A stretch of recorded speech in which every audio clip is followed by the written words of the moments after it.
Baik, terima kasih atas waktu dan kesempatan yang diberikan kepada saya.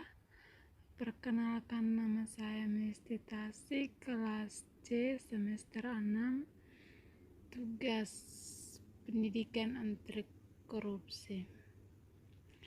Di sini kami diminta untuk menjelaskan mengenai fenomena, peluang, dan potensi korupsi dana COVID di NTT. Yang kita ketahui, menyebarnya COVID-19 di seluruh penjuru dunia turut meruntuhkan ragam sendi-sendi kehidupan. Tidak hanya sisi ekonomi yang terkena imbasnya secara langsung, melainkan juga di sisi interaksi kita sebagai manusia. Perubahan dalam hal hubungan antar manusia dengan perubahan dari sisi ekonomi ini sering diikuti dengan perubahan di bidang politik, termasuk di dalamnya kehidupan berbangsa dan bernegara.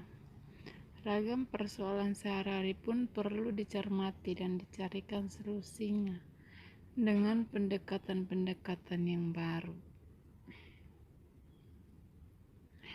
Pandemi COVID-19 yang melanda Indonesia sekarang ini dirasa semakin marak dengan peningkatan angka positif COVID-19 yang kian hari kian meningkat.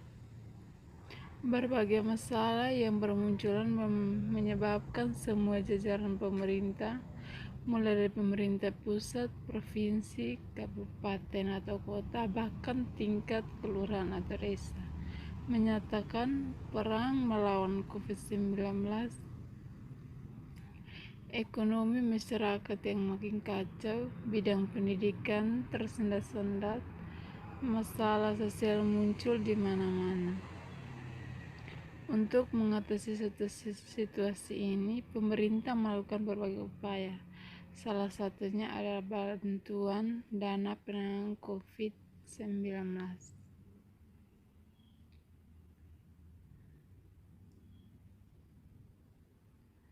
Yang kita ketahui bahwa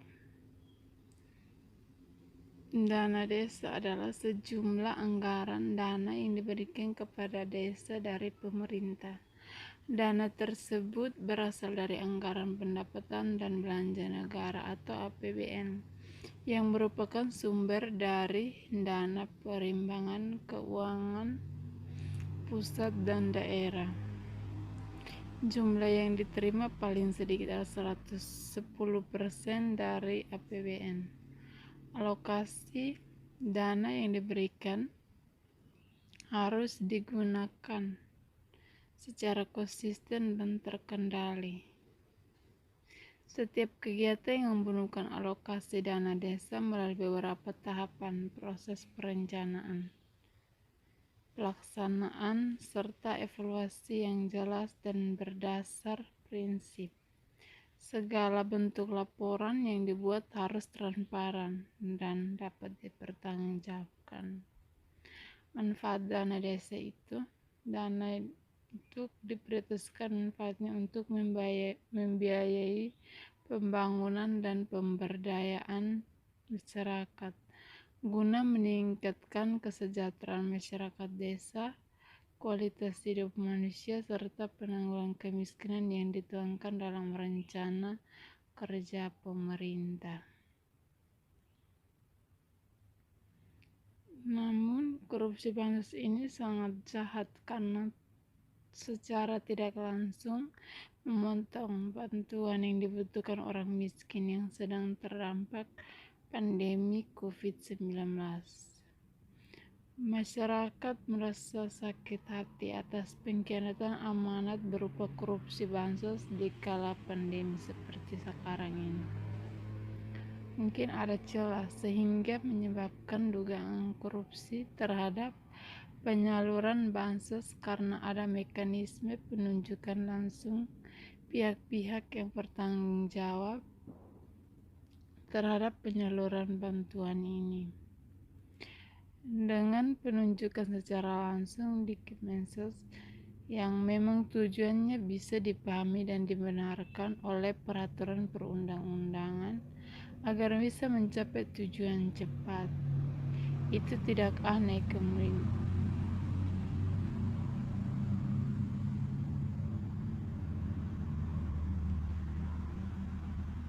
Baik, selanjutnya.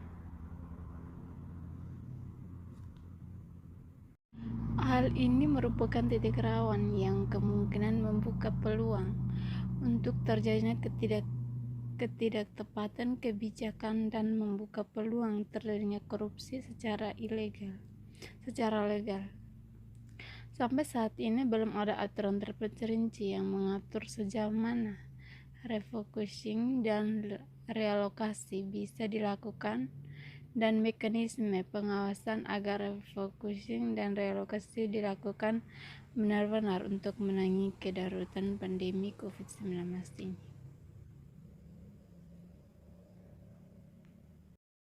Tidak bisa dipungkiri bahwa bantuan dari pihak-pihak tertentu untuk penanganan COVID bisa menjadi pintu masuk peluang untuk dikorupsi. Misalnya soal kebocoran data dan memilih bantuan dari pihak ketiga yang langsung diberikan kepada pejabat tertentu. Ini bisa saja tidak dieksekusi atau bisa saja data tersebut ada tetapi disamarkan.